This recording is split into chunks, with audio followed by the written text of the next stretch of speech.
documentary consortium.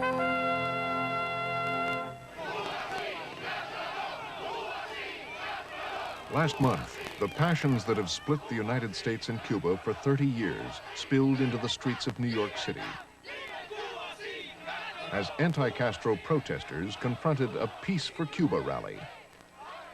People of Cuba are a hell of a lot better off now than they were under Batista when American gangsters ran the island. Enough is enough! Castro has to go! This is the year now! 92 is the year!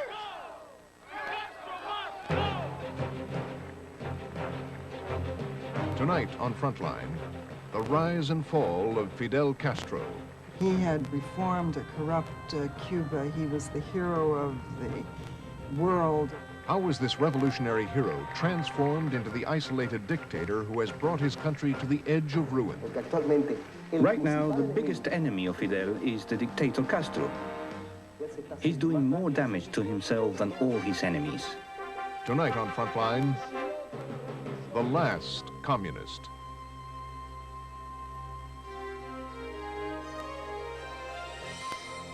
With funding provided by the financial support of viewers like you and by the Corporation for Public Broadcasting. This is Frontline.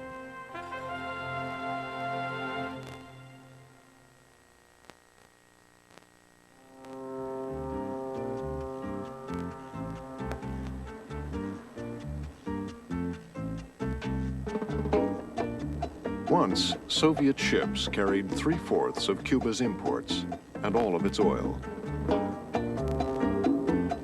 But now there is no Soviet Union.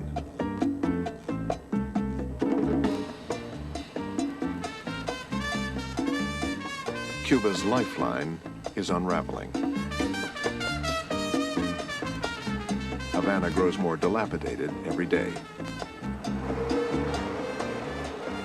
Auto parts are unobtainable. Gasoline and food are rationed. Crime and prostitution are on the rise.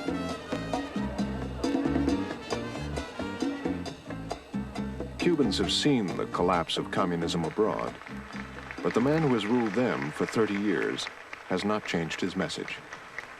Esos valores ahora estarán presentes. Ahora este país se le pide un internacionalismo, una misión internacionalista extraordinaria. Salvar la revolución en Cuba. Salvar el socialismo en Cuba.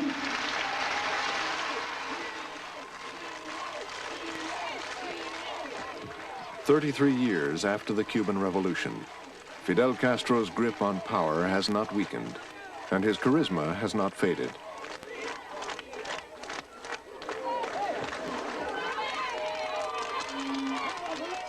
Many Cubans will never forget how once he restored their national pride. In 1959, Fidel paraded his victorious guerrillas through Havana. The young revolutionary shut down brothels and casinos, expelled the American mafia. He seemed fearless and incorruptible. What I have said is that I have no ambition at all. I feel myself sincerely. I don't ambition power, money, nothing, only to serve my country. Good. The internationally acclaimed Cuban poet Eberto Padilla was one of many intellectuals who welcomed Fidel's revolution. We were in the same fight, so I had many reasons to admire him. At that moment, he represented the best of our revolution. I mean, the coming revolution. I mean, the best of our society. Americans, too, fell under Castro's spell. Then a young reporter, Georgianne Geyer, got to know Castro in the early days of the revolution. Now a syndicated columnist, she has written a biography that searches for the man behind the myth. The amazing thing is that for 30 years, the world has thought it really knew Fidel Castro. He had reformed a corrupt Cuba. He was the hero of the world, of the United States for a long time. The amazing thing is that 30 years later, nobody knows Fidel Castro at all. Cuba's one-time guerrilla hero now calls himself the maximum leader. Both he and his country are under siege, politically and economically. The force of his personality has dominated the life of his country. And so the story of what has happened to Cuba is the story of what happened to Fidel Castro. Fidel Castro Ruz was born in 1926. His father was a self-made man who owned a sugar plantation.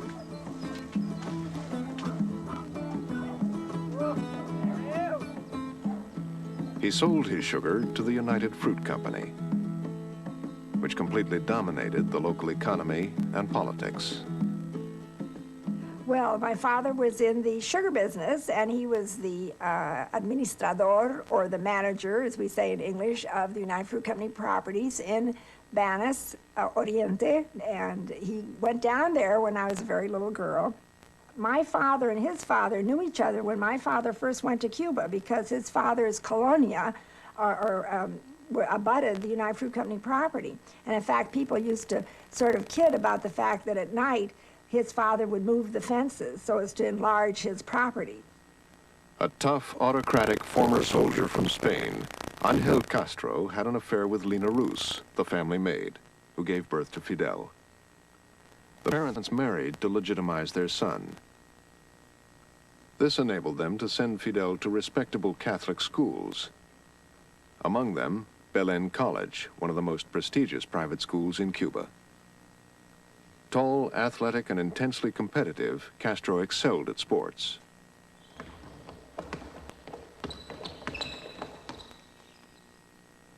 He was a star of the debating society who enjoyed showing off his photographic memory. Historian Enrique Beloira believes his Jesuit teachers reinforced Fidel's determination to succeed. What he got out of that upbringing was a ferocious desire to excel, of his own, reinforced by Jesuit training and by the extent to which he was an oddball among his friends. He felt that he had to be better in order to establish himself as a leader and as an equal.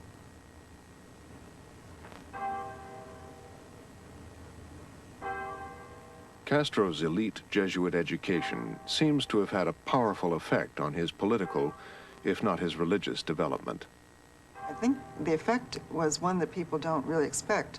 These were Spanish priests. They were mostly Spanish Falangistas, i.e. followers of Franco. They were very conservative Spanish priests. And Fidel's, his heroes in those teenage years were Hitler, Mussolini, and the Spanish Falangist Primo de Rivera. There were not any of the Democrats of the world. He used to walk around the Jesuit high school at Belém with a copy of Hitler's Mein Kampf in Spanish, La Lucha, which he was always reading.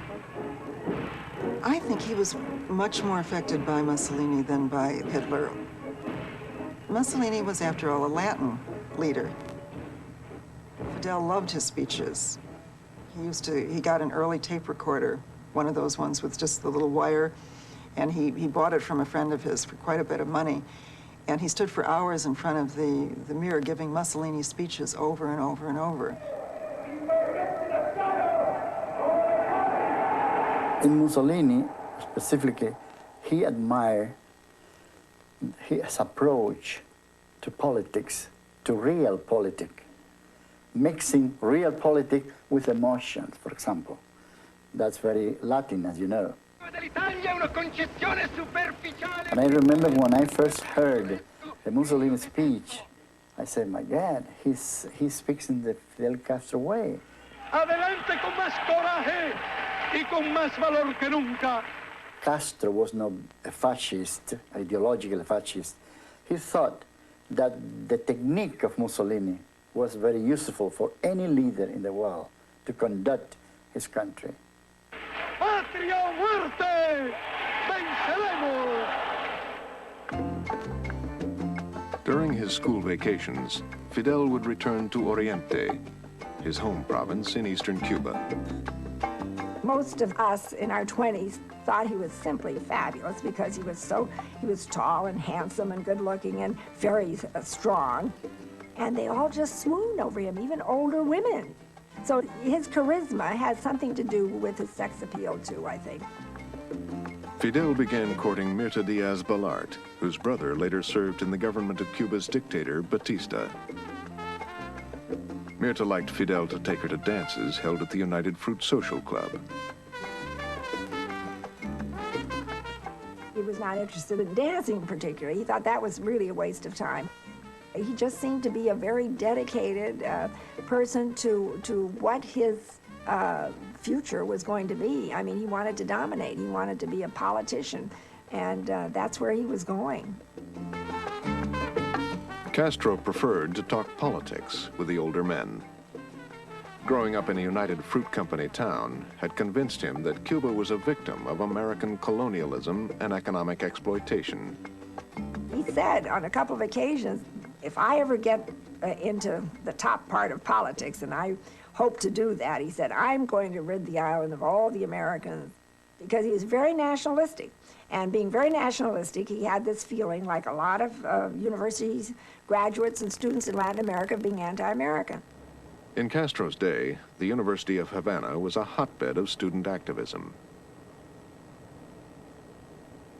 Fulgencio Batista was a hated figure. The U.S. government's warm support for Cuba's corrupt dictator fanned the flames of anti-Americanism. Castro began to play a leading role in opposition politics and street demonstrations. In these violent times, Castro was moving to the left, according to a university contemporary, Vladimir Ramirez. At that time, the University of Havana was being exploited by the main political parties. These national parties corrupted the politics of the students. Inside the university, there were political gangs that were manipulated by these national parties. And Fidel was in the most radical, the most revolutionary of these gangs. In these turbulent times, a newsreel camera captured a fleeting image of Castro. By now, he packed a pistol, took part in gunfights, and had even shot a political rival. Despite telling his future father-in-law that he would give up the politicking and the guns, he arrived for his wedding, and he had a gun stuck in his pocket because he didn't know if some of these other gang leaders would go after him in any way. He did have enemies, and they used guns. Castro's baptism of fire came in Colombia.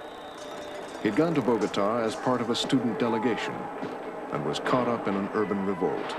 Here, he experienced spontaneous mass violence firsthand. It was a defining moment in his revolutionary education. And in him, violence had an instrumental purpose, which was for political advancement, for political strategy, to accomplish things political in a large sense. Back in Cuba, in his home province, Castro led a suicidal attack on the Moncada police barracks. Though most of his comrades were captured and tortured to death, this military failure was a political success. Caught in a police dragnet, Castro's trial made him a national celebrity. He received a prison sentence of 15 years. But he only served 19 months in the notorious penitentiary on the Isle of Pines before being released in a general amnesty. He emerged from prison a national figure in a country now ripe for revolution.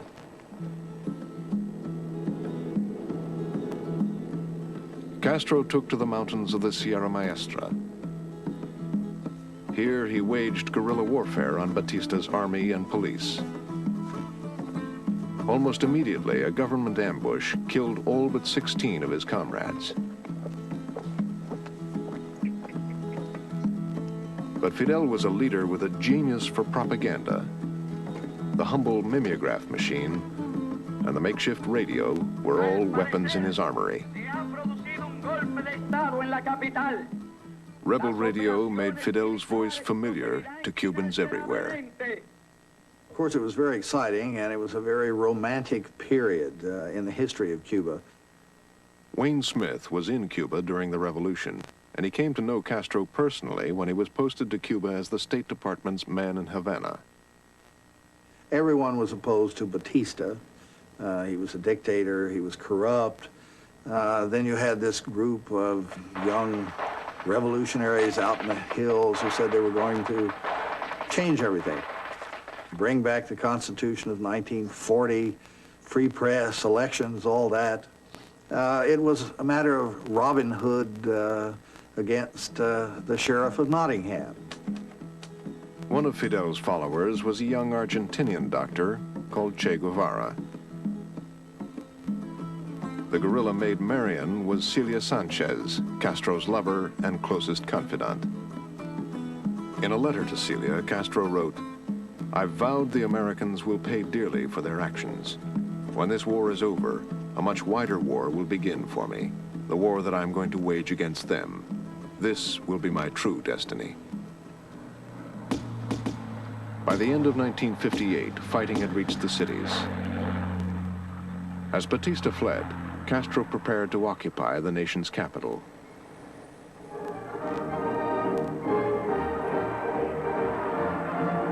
There had been nothing in Cuba's history to equal Castro's triumphant entry into Havana. Fidel Castro himself was such a charismatic figure that when he marched into Havana, the Cuban people would have followed him in anything. Difficult not to be carried away by the emotion of the moment and by the magnetism of this man. A spellbinding orator, Castro had a special rapport with the Cuban masses. He called it direct democracy. In marathon 9-hour speeches, he told the people what they were longing to hear. He promised immediate free elections. He swore that he was no communist. Tad Schultz, the author and journalist, was there in 1959 and has written perhaps the most authoritative biography of Fidel. I liked him personally.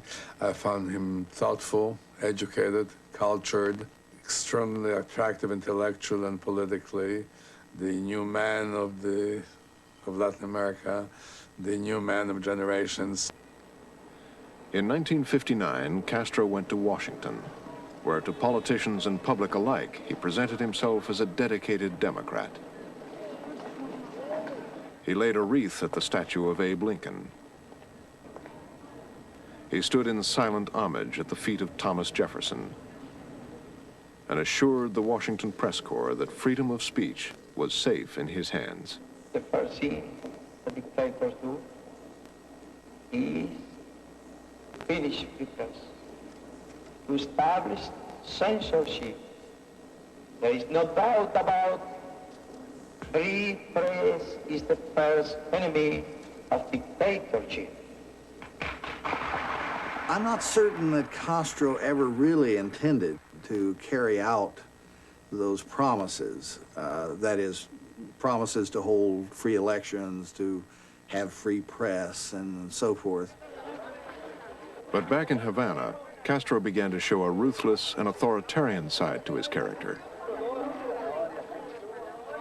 Castro did what he could to curb mob violence and lynch law, but his idea of revolutionary justice shocked American public opinion. Batista's torturers and henchmen may have deserved their fate, but Americans thought they also deserved a fair trial. There was a circus atmosphere. There's no question that there was a kangaroo court quality to the proceedings, a festive atmosphere.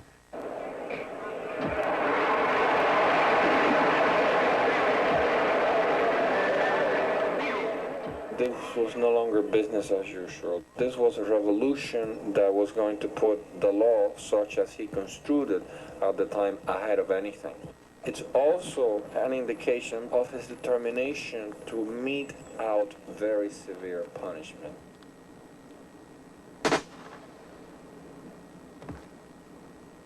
Castro probably did not care what effect his firing squads had on American opinion.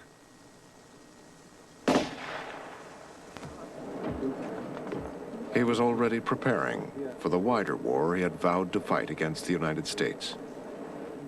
He deliberately lied about where he was leading the country, what were his expectations about the nature of rule, the fact that he was, in fact, not interested in allowing the opposition to contest his capacity to govern, the fact that he was anticipating establishing an alliance with the Soviet Union and was preparing the stage to break with the United States.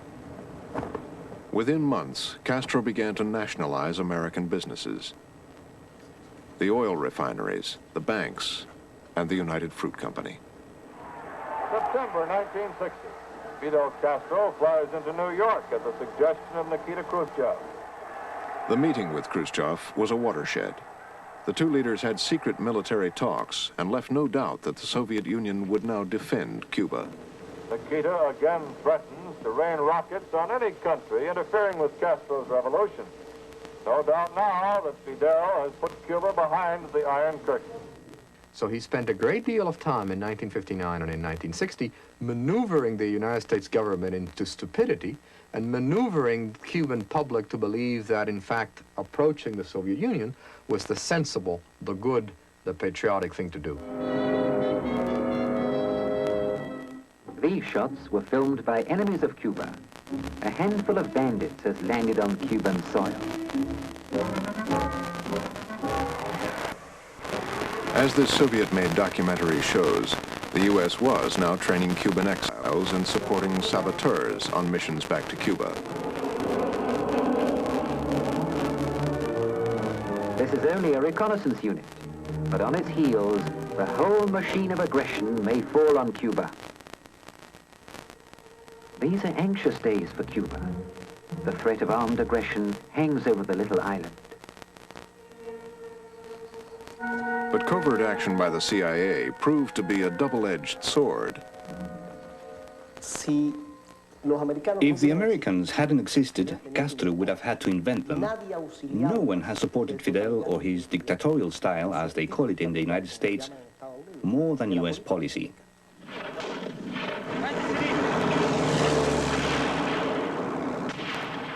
The CIA played right into Castro's hands when it backed anti-Castro exiles and the Bay of Pigs invasion. His victory made Castro a hero to his own people and to much of the Third World. As fighting raged around him, he was writing a momentous speech. He now proclaimed Cuba to be socialist. Que hayamos hecho una revolución socialista en las propias narices de los Estados Unidos.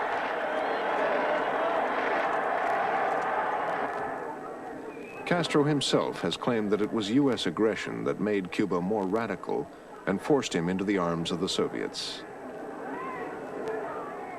I don't believe that the United States pushed him into anything. Contrary to belief, I think that he went exactly where he planned to go all along, not so much ideologically, but as playing superpower against superpower. One might say Castro turned to Marxism-Leninism for two reasons. Because he needed Soviet assistance, and so it was a pragmatic decision on his part. And another, because it provided the kind of ideology which would serve as a good receptacle for his own authoritarianism. Castro himself would argue strongly that he is a true Marxist-Leninist. I don't think that he is. I would agree with those who say that Castro is, first of all, a Fidelista. Secondly, he is a Cuban, a Latin American nationalist. And only as a poor third is he a Marxist-Leninist. He needed Moscow to stand up to America. He needed Moscow to survive, therefore. And this was the counterfoil in a Cold War bipolar world. He chose that. It was absolutely pragmatic. He made a bet that the other side would win. He hitched his destiny to that. It was a gamble that would bring the world to the brink of nuclear war. This government, as promised, has maintained the closest surveillance of the Soviet military buildup on the island of Cuba. Within the past week, unmistakable evidence has established the fact that a series of offensive missile sites is now in preparation on that imprisoned island. President Kennedy's tough stand eventually forced the Soviets to ship their missiles back to Russia. The Cuban Missile Crisis was a stunning defeat for Nikita Khrushchev and for Cuba. But Fidel Castro turned even this to his political advantage. Without question, Castro has used the United States as the external threat, which made it easier for him to galvanize support, to rally the Cuban people, and to win sympathy on the world stage. Sepan que no se van a enfrentar con señoritos. And the world was sympathetic because the threat was real. American-backed assassination attempts and CIA-supported sabotage continued unabated. In Cuba, Castro used the threat of a foreign enemy to create a sense of nationhood. The building of the nation is by far the most important and enduring achievement. Fidel Castro was able to take a country that was known for its good dancing, for its good music and its love of fun, and turn them into actors on the world stage. For a while, it seemed that Castro's communism was going to be different. This would not be the grim, monolithic Marxism of Eastern Europe, but Leninism to a Latin beat. They thought that Castro was going to bring socialism and uplifting of the people, a more equitable distribution of the wealth with a more human face, that he would avoid the sort of excesses, the sort of repression that they had seen in the Soviet Union. And to some extent, he did. The Cuban Revolution, like others before it, saw a sudden flowering of artistic creativity. Foreign intellectuals like the former Chilean diplomat Jorge Edwards hoped for the best. We wanted to be optimistic. We wanted to believe that there was one revolution that was possible, that wouldn't repress thought, creative writing, etc., and that wouldn't fail. And so we were slow to understand what happened. Castro wanted Cuba to become a showcase for his brand of communism and the new socialist man. Workers and peasants did voluntary work for the common good. Radical land reforms won their loyalty and enthusiasm. Fired by Fidel's rhetoric, idealistic young Cubans climbed the steepest slopes of the Sierra Maestra to bring literacy to the remotest villagers. A new battle for literacy is beginning in the Sierra Maestras.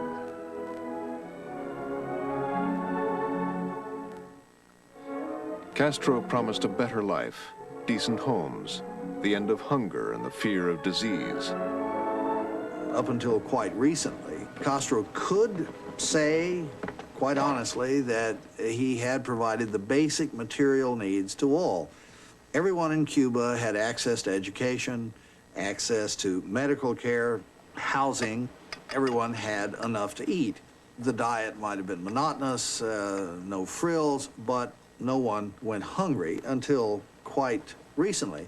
And that's more than any other government in Latin America can claim. Castro was determined to export his revolutionary ideals throughout Latin America. He set up special camps to train some 1,500 guerrillas a year. He said that Los Andes, which is a great mountain range in South America, would be the Sierra Maestra of America. So after that revolution in Cuba, there will be a whole continental revolution, and he would be the leader of that revolution. Castro has always seen himself as a leader with a destiny going far beyond Cuba. Fidel Castro was not Moscow's mercenary at any point. He was prepared to take the lead. He was prepared to act on his own. He was prepared boldly to take high risks, knowing that when he prevailed, the Soviets would like it, that the Soviets would feel that the influence was enhanced. The Soviets would then reward Cuba, and would reward Cuba economically. Because of Moscow's support, the U.S. imposed a total trade embargo on Cuba that has lasted for 30 years. But once again, Castro turned this to his political advantage, according to a former Cuban director of economic planning. One of the best things that could happen to Castro was the U.S. embargo.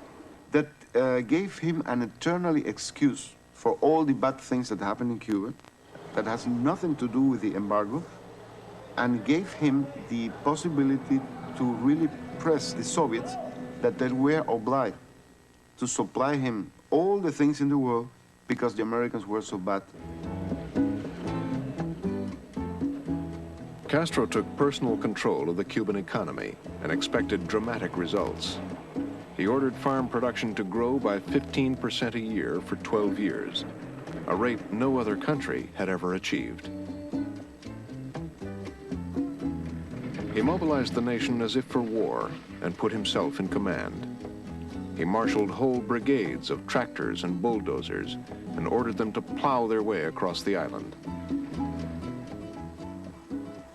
But Castro's grand scheme turned into an ecological disaster. Former government economist Jose Yovio Menendez. He said, here in Cuba we have a lot of land that is very good land to plant, so we're going to plant the whole country. And they began to plow the whole country. And they began to demolish all the fruits, trees, everything that came with in front of the brigade was demolished. All the birds and all the habitat of the country, everything was changed. The Cubans said at that moment that the papaya was a thing that they have to look at in the Museum of Natural History, because papaya disappeared, the mango disappeared, everything disappeared. Castro went on television to announce that he wanted to double the production of sugar, which is Cuba's biggest cash crop. Every spare acre would be planted with sugarcane. The full resources of the nation would be devoted to the harvest. Castro's policy meant that the entire Cuban economy now depended on sugar for its success or failure. Castro says Cuba can become the sole exporter of sugar and ruin all other sugar producers. His experts tell him it's impossible, but he fills all of Cuba with sugarcane, ceasing to plant other necessary crops, takes the best lands and grows a crop that doesn't pay for itself on the market. And Cuba loses 2 to 3 cents on every pound of sugar that it exports. Sugar was just one in a series of failures, which included schemes for tobacco, coffee, whiskey, alligator farms, and Camembert cheese. Another, he said, we are going to have the best production of wine. Perhaps we can compete with French wines. And he began to plant grapes in the Sierra Maestra, in a place called Mafo. The grapes, they grew, and they were sour. Sour, they were not eatable. Castro's greatest problem is that he likes to rule, but not to govern. He begins things, then drops them after investing millions of dollars. He isn't capable of following through with anything. His only continuity is to maintain political power. Castro is an excellent head of state, but a poor administrator. Another one of Castro's pet projects, a scheme to grow giant strawberries, fared no better.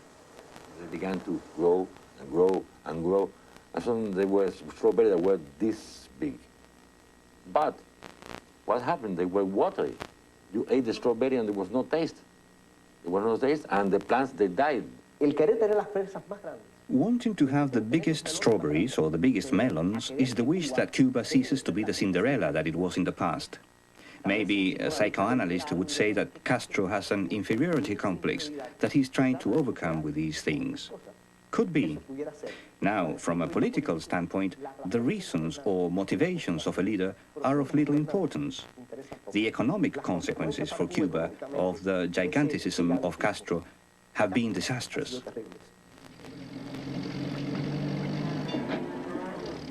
More than anything else, Castro invested his time and enthusiasm in a program to improve Cuban livestock. Castro promised to quadruple milk production in 2 years by crossbreeding the native Cebu with imported Holsteins. Estos son los F1, hijos de Holstein, toro Holstein con vaca Cebú. Las vacas Cebú dan muy poca leche, aunque son ricas en grasa. Pero las hijas heredan el temperamento lechero del Holstein y la grasa del Cebú. Castro was very proud of his prize bulls, and his favorite cow, White Udder, became a national heroine.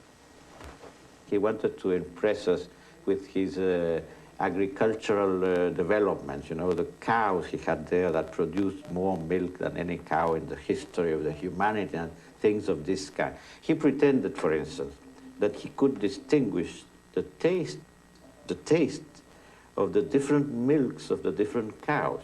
And he knew the names of the cows that produced that milk. And so we had a sort of a very strange orgy of drinking milk in that house. Castro convenes a Congress of cattle geneticists in 1969. The Nobel Prize winner for genetics, an Englishman, attends and introduces his ideas.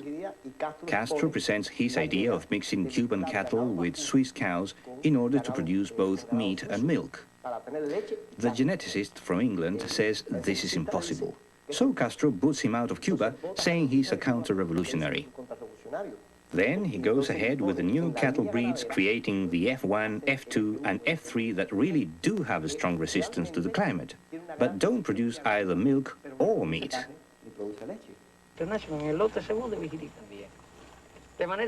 Castro's genetic experiments have been very costly for Cuba. Before the revolution, there were 7 million head of cattle. Today, there are only 4 million. Fidel is always right. Fidel has the bright ideas. Fidel has the best conception of everything, because that is the part of his character. If he is mistaken, he's never guilty. Somebody else is guilty. Somebody else will be blamed for his ideas. But that is a part of Fidel's character, and everybody knows that. So if you are ordered to plant, I don't know, strawberries in the sea, you will plant it. You know that it's going to be a failure, but nobody will say, Fidel, you cannot plant strawberries in the sea, because then you are fired. It is a disobedience for the commander-in-chief. Nobody will dare to do something like that. Castro was not only growing impatient with experts, but intolerant of any opinion that differed from his own. To allow intellectual freedom, artistic freedom, literary freedom, which meant newspapers, magazines, books, poetry, which in any way challenged the absolute rule, could not be tolerated. He put an absolute end to any vestige of intellectual freedom, which remains artistic freedom, which remains absent to this day. That's 30 years of silence. It's a hell of a long time. A grim prison system helped enforce the silence. Castro told writers and artists, inside the revolution, everything. Outside the revolution, nothing. But Castro decided who was inside and who was out. Those on the outside were labeled counter-revolutionary intellectuals and imprisoned. Castro disliked homosexuals, so they became antisocial elements to be jailed and brutally punished. Even old-line communists who revered Marx and Lenin too much and Fidel Castro too little found themselves behind bars in Cuba's gulag. Castro, just as he could not tolerate independent liberal intellectuals, he could not tolerate communists beholden to Moscow whom he could not control. So what we're really talking about here is one single word which is control, control, control of everything, everywhere. Here, the only court of appeal was Castro's longtime confidant, Celia Sanchez.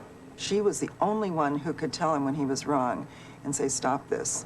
And over I heard from political prisoners and their families that Celia would get them out, that Celia would get Fidel to let their families go. And all the people from the Sierra Maestra or the campesinos that were with Fidel, when they have a problem, say, go to Celia, talk to her, and if she can help, she will. If she cannot help, you are done. Little of this was being reported outside Cuba, and Castro maintained his image as revolutionary hero. If you know Fidel well enough to call on him privately, you go to his apartment in Havana's 11th Street, number 1007. Castro lives very simply. His one and only marriage was dissolved in 1955. This is the first time he's allowed a film camera into his bachelor apartment. Furnishings and fittings include a rifle and a library of books, mostly on agriculture and zoology. It was an image of austere dedication.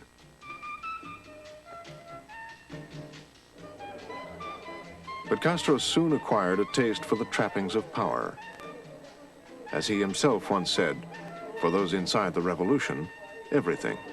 He lived much better, probably, than, I don't know, the biggest millionaire that you can tell me now live, because he has no limit. When he say, I want to go fishing, everybody does everything so that he can go fishing in the best way anyone can go fishing. Castro loved to go duck hunting on trips to East Europe. When shooting back home, he commandeered Air Force planes, which their pilots nicknamed Scarecrows. I remember in the Air Force, we have to use an airplane or a helicopter to scare the ducks so they fly over him so he can shoot them. And two members of the Ministry of Interior, they used to fly inside the airplane just to conduct the airplane. The pilot say, fly more to the left, more to the right. The commander-in-chief is over there. You must scare those birds so that they fly in that direction. One Scarecrow crashed after hitting a flock of ducks, and all 5 aboard the plane were killed. Fidel has as many duck blinds and hunting lodges and houses on the sea and swimming pools and Japanese bowling alleys as the Eastern Europe communist dictators did. In communist Cuba, some are more equal than others. Nor is Fidel Castro the only high official to have benefited from this double standard. The evidence came to light at the embassy in Panama. Jose Yovio Menendez was a civil servant in Cuba's Ministry of Finance. In December 1979, he was sent to Panama to audit the books of the Cuban embassy. It was while going through the financial records there that he discovered dozens of secret bank accounts. Then I saw Fidel's account and Raúl Castro's account. In Fidel's account, there were everything. He had a man that went to Panama almost about 2 times a month. And he bought a lot of consumer products, air conditioner, Rolex, digital watches, perfume for women, perfume, and things like that. All luxury consumer goods. One of those sent shopping was Manuel de Beunza, a former Cuban intelligence agent who posed as a businessman in Panama and Canada. They wanted all sorts of things, from the most ridiculous to the most sublime. If they were going fishing and the batteries had run out, they would call me and wake me up to go and buy them some batteries.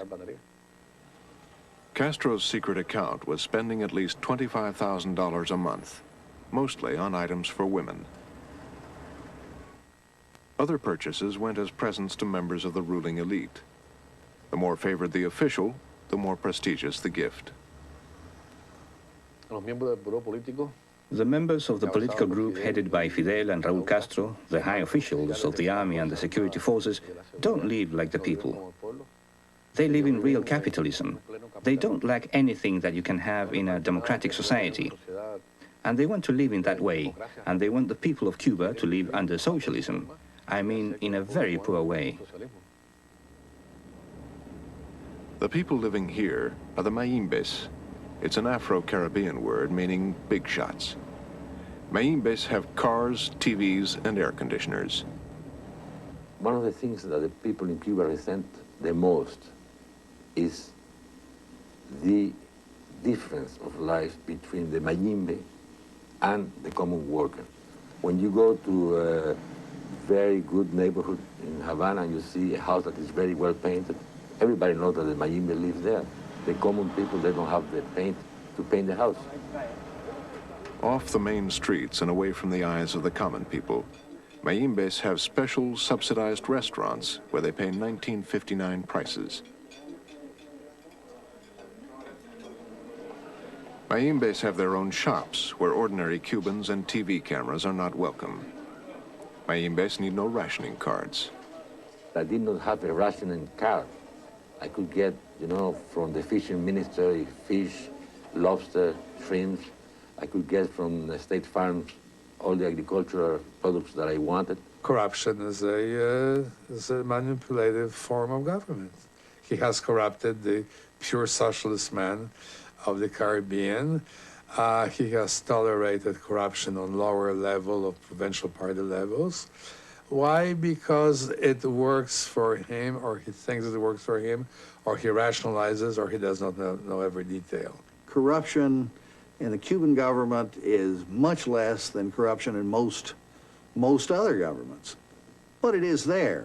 It's especially galling to people because of the moral claims of the revolution. If you claim to be honest and above all this, and people see that you're not, it has a more telling impact.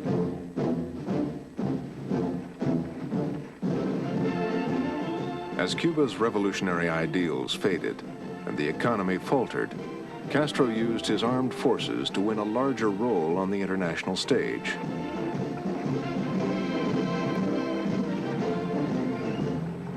Cuban armed forces have had a spectacular record on the world stage. Since the end of World War II, the only communist armies able to prevail militarily far, far away from home have been the armed forces of Cuba. It was not Bulgarians who fought in Angola. It was not Poles who fought on the Horn of Africa. It was Cubans. In fact, the Soviet army lost in Afghanistan, whereas Cubans won in 3 African wars. They are the only communist army loyal enough, good enough, professional enough to win. Cuba's military successes helped Castro fulfill his ambition to lead the Third World. It was the only third world mini country which was a major player in the world politics. He was a big deal. He was a big time player on the world scene. 1979 was indeed Castro's high watermark. The Sandinistas had won in Nicaragua. Castro became the chair of the non-aligned movement. It was a hurricane that was going to strike Havana, and it held off until the non-aligned summit had adjourned. And people said at the time, this shows that the forces of nature are on his side. Beginning in 1979, there was an element of arrogance and miscalculation that began to develop. He began to think there was a role for Cuba in the world to which there would be no limits, and he was wrong. He began to forget that Cubans wanted not just glory in wars abroad, but a real improvement in their standard of living. And when the Cuban economy went into a recession in 1979, he was not prepared for it in any sense. And then in January 1980, Castro suffered a devastating personal loss. Celia Sanchez was dead. One of Fidel Castro's most important friends, in the profoundest sense of the word friend, was Celia Sanchez. She had been by his side at the time of the guerrilla war against Batista in the 1950s. She had become his confidant, the woman who kept the top of the government together because she kept him together. Celia was the only person that really Fidel could talk to about everything, and she was 100% devoted to him without any kind of condition.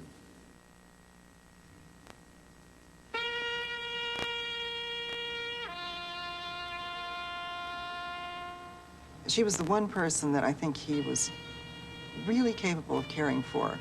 And her death in 1980 marked the real turn down for Fidel. He was never the same again.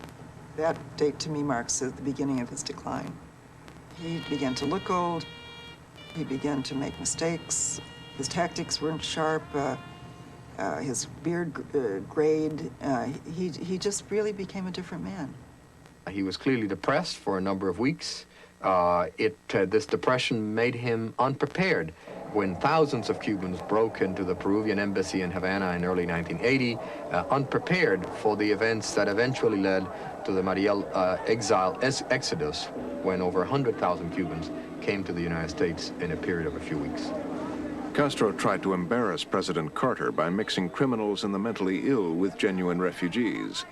But their message to the world was that Cuba was no longer worth living in.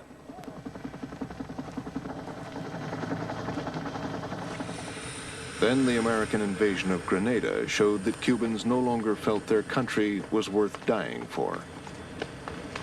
When the U.S. invaded, here he had finally come to the moment of his life when Cuban troops were going to fight, not Cuban exiles in Miami, but American troops invading Grenada.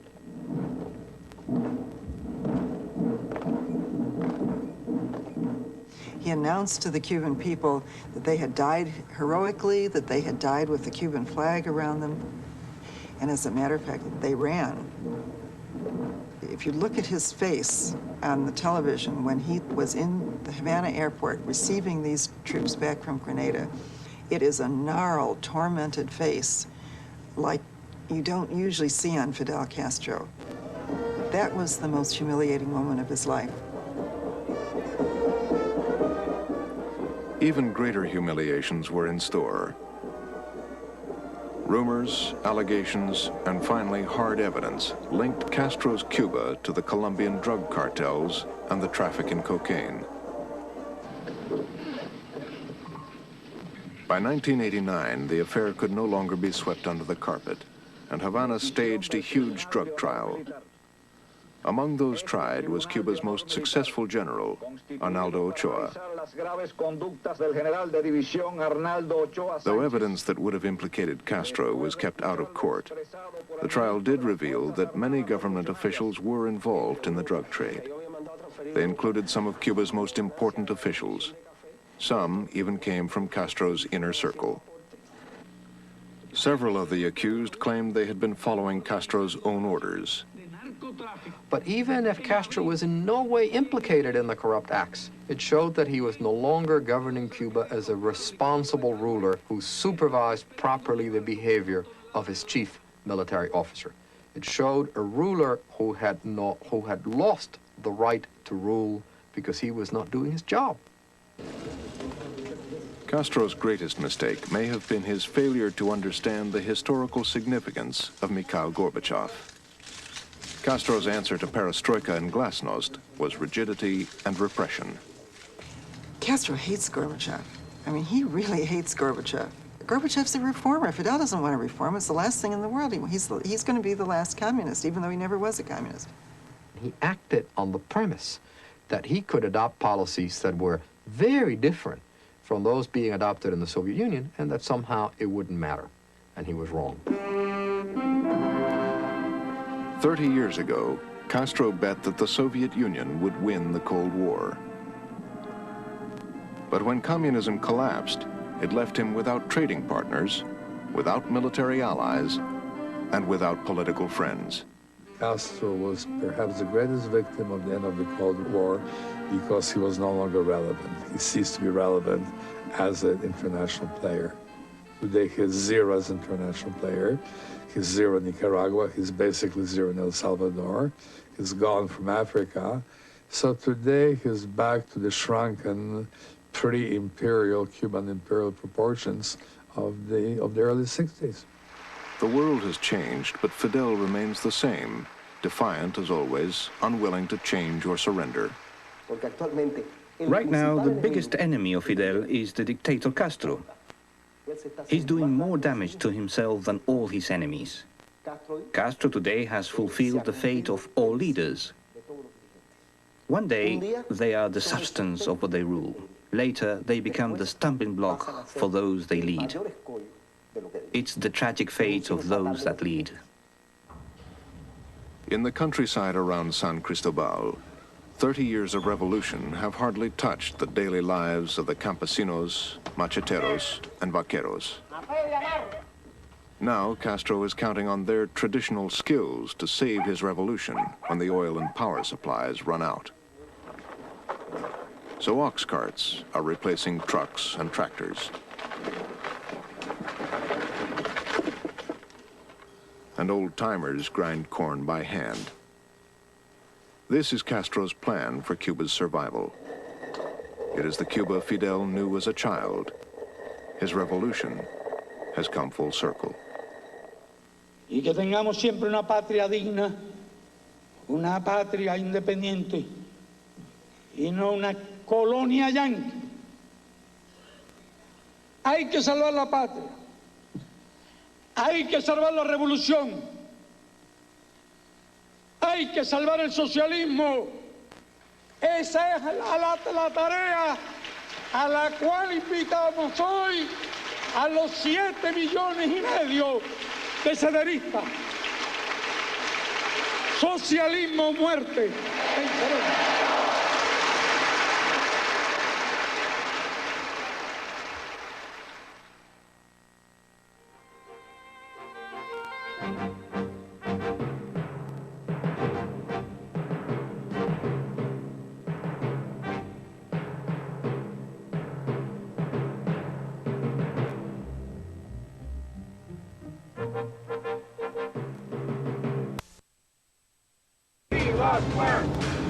If Kafka were alive today, he'd be doing comics. Raw, jazzy, media hip, even critically acclaimed. I'm Robert Krulwich. Once a month, take yourself to the edge. Join us Wednesday night at 8. Choreographer Bill T. Jones comments on his work, The Last Supper at Uncle Tom's Cabin, The Promised Land. 13 starts Friday at... The man who would be king. He's making our dreams come true. The man who tore him down. It won't last unless we protect the boy from himself. You thought you knew the whole story, but you don't. Elvis and the Colonel up against the world. You sold me out. You sold yourself. The TV event of the year, Elvis's Untold Story, NBC Sunday.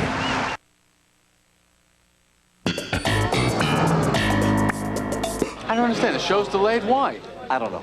Diet told me to hold this for 15 minutes. You don't understand. I got this all timed out. I got another spot across town at 9:50. I'm not going to be able to make it. I hear you, guy. And I'm doing Letterman Monday. You know, I got to work out the material. Let me see what I can do. Oh, no. Buckles.